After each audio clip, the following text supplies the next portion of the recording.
Brandon Wood era el próximo gran ídolo de los Angels, un prospecto top 5 en todo el béisbol. ¿Y qué pasó? Que ni siquiera batió por encima de 200 en ninguna temporada. Brandon Wood no era cualquier promesa, era la promesa, el niño dorado de los Angels, un tipo que batía más honrones que cualquiera en ligas menores, al que todos veían como el futuro del equipo y que terminó siendo uno de los mayores fracasos que ha visto la Gran Carpa en los últimos 20 años. Pero lo más loco no es que no haya rendido, lo realmente impactante es ¿por qué no lo hizo? Hoy te voy a contar cómo un talento generacional terminó siendo uno de los mayores fracasos del béisbol moderno, y lo más triste es que nadie supo cómo poder ayudarlo. Empecemos por el inicio. Antes de que su nombre se volviera sinónimo de fracaso, Brandon Wood era simplemente un fenómeno, uno de esos talentos que aparecen una vez cada tanto y hacen que todo el mundo se detenga a mirarlo. Nacido en Texas pero criado en Arizona, desde pequeño destacaba en todo lo que tuviera que ver con un bate y una pelota. No era solo bueno, era demasiado bueno, tanto así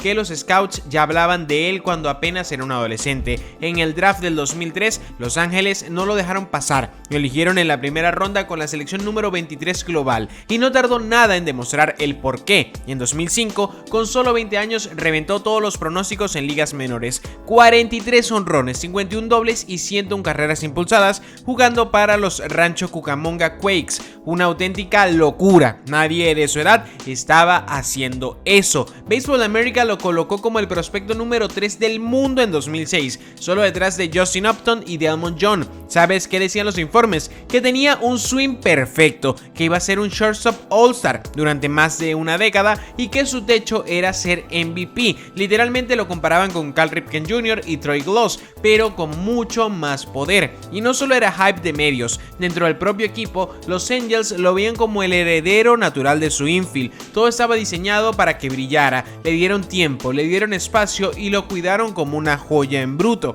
A esa altura, Brandon Wood no era solo una promesa, era el futuro, un jugador completo, con defensa sólida, brazo fuerte y sobre todo un bate explosivo. Tenía todo, o al menos eso creíamos todos, pero justo cuando parecía que estaba a punto de explotar, algo simplemente no encajó, y es ahí donde empieza la parte que nadie se esperaba, porque claro, después de romperla a las menores, lo lógico era que su ascenso a las grandes ligas fuese igual de espectacular. Todo el mundo lo esperaba. Piensa que los Angels necesitaban un bateador que cambiara el juego, un nuevo ídolo para construir su futuro, y Brandon Wood era ese nombre. El manager Mike Scioscia lo mencionaba en entrevistas, los fanáticos lo pedían a gritos y cada sprint training era la misma historia: este será el año de Brandon. Pero el tiempo pasaba y no lo subían. ¿Por qué? Porque a pesar de su monstruosa producción ofensiva, también tenía señales de alerta: su alto número de ponches, su poca disciplina en el plato y su dificultad para adaptarse cuando no recibía los lanzamientos perfectos. Y aún así, el potencial era tan grande que eso quedaba en segundo plano, hasta que finalmente en 2007 llegó el esperado llamado. Los Angels suben a Wood al equipo grande y es ahí donde empieza a derrumbarse todo lo que parecía seguro hasta el momento.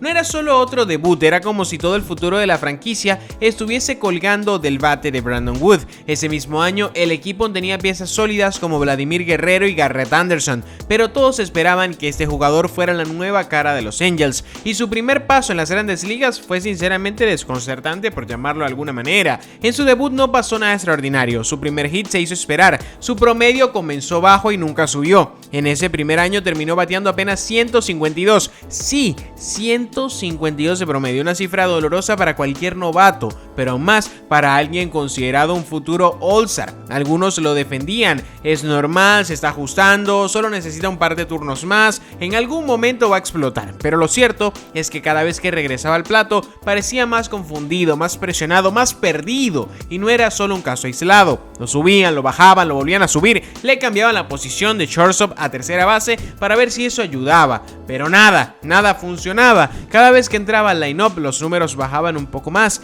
En 2010, jugando más de 80 juegos, terminó con un promedio de 146 y un OPS de 382. Para ponerlo en contexto, un lanzador promedio de la Liga Nacional bateaba mucho más que eso. Pero lo más preocupante no eran los números, era la sensación de que él mismo se estaba apagando por dentro, que ya no estaba disfrutando del juego, que todo lo que había hecho, especialmente en ligas menores, su swing natural, su poder, su confianza, había desaparecido. Y es que ahí estaba el verdadero problema. Brandon Wood no fallaba por falta de talento, fallaba porque mentalmente se estaba quebrando. Y eso es lo que te voy a contar en la siguiente parte: cómo el jugador más prometedor de su generación terminó atrapado en una espiral depresiva depresión, ansiedad y frustración, mientras el mundo del béisbol solo lo señalaba como otro prospecto que nunca pudo prender, porque detrás de cada estadística mediocre hay una historia mucho más humana, y la de Brandon es tan triste como reveladora. El verdadero motivo de su derrumbe estaba en su cabeza. Años después de haberse retirado, en una entrevista brutalmente honesta, Brandon lo confesó: me sentía como si estuviese solo, como si el mundo esperara que fuese perfecto cada vez que salía al campo, y cuando fallaba era como si les estuviera fallando a todos. Tenía apenas 20 y tantos años, pero cargaba con la presión de ser el futuro de los Angels, el chico del que todos hablaban, y cada vez que no daba un hit, la frustración lo consumía más. Nunca pidió ayuda, ni siquiera sabía que podía hacerlo. En esa época, hablar de salud mental en el deporte era casi un tabú, y mientras tanto los Angels seguían esperando que despertara, por llamarlo de alguna manera. Lo mandaban al banco, lo bajaban a AAA, lo traían de vuelta, un ciclo tóxico que solo alimentaba su inseguridad. En el campo se veía desconectado, como si ya no quisiera estar ahí. Su swing, antes fluido y agresivo, se volvió mecánico y forzado, y cada ponche no era solo un out más, era un golpe directo a su confianza. Lo peor de todo es que nadie dentro de la organización sabía qué podía hacer con él. No había coaches especializados en lo mental, no había programas de soporte emocional, solo presión, solo expectativa, solo decepción. Y Brandon Wood,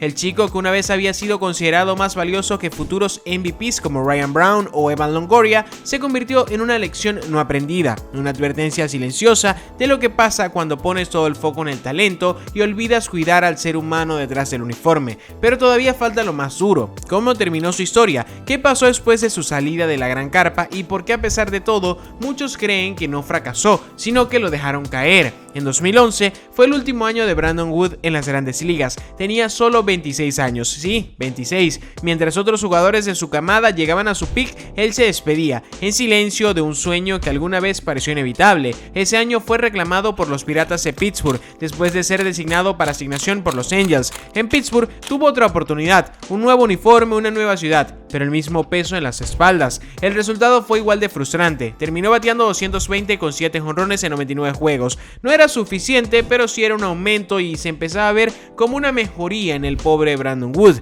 Y después de eso, ya nadie más apostó por él. Intentó seguir jugando en ligas menores, incluso firmó contratos con equipos como los Rockies de Colorado y los Royals de Kansas City, buscando una última chance, pero el brillo ya no estaba, su confianza tampoco. En 2014, Brandon Wood anunció su retiro del béisbol profesional. Así, sin homenajes, sin titulares, sin redención, pasó de ser el futuro a desaparecer del radar en apenas unos cuantos años. Pero lo interesante es que con el paso del tiempo, Wood empezó a hablar, a contar lo que había vivido, a aceptar que su batalla nunca fue solo contra los lanzadores rivales, sino contra él mismo. En una entrevista con USA Today dijo algo que lo resume todo: no disfrutaba el juego, me levantaba con ansiedad, cada día en el estadio era una lucha interna, no tenía las herramientas para manejar esa presión. Eso es lo que hace su historia tan importante, porque no fue un flop por falta de talento, fue un jugador que el sistema no supo acompañar, un joven que necesitaba ayuda y no la encontró. Y si hoy se habla más abiertamente de salud mental en el deporte, en parte es porque historias como la suya nos abrieron los ojos. Brandon Wood no ganó premios, no tuvo un final feliz en el béisbol, pero su caso sigue resonando como una advertencia.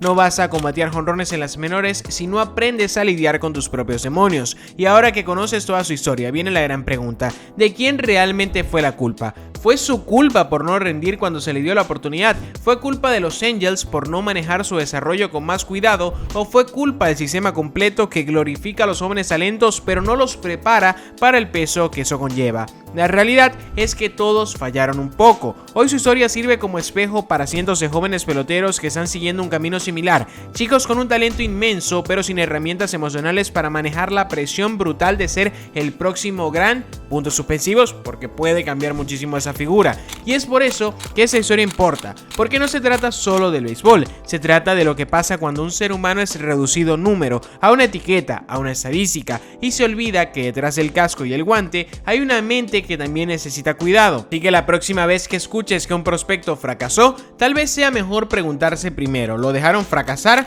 o lo ayudaron a caer? Pero acá la pregunta es para ti: ¿crees que Brandon Wood fue realmente un fracaso o una víctima de un sistema que no estaba preparado para acompañarlo durante el proceso. Me encantaría leerte en la caja de los comentarios, así que hazte sentir allá abajo. Agradecerte si llegaste hasta esta parte del video y pedirte como siempre que te suscribas, que es like, que comentes, que compartas este contenido con toda tu familia y amigos cercanos para que cada vez crezca más la comunidad. Te habló tu amigo el Capitán. Nos vimos.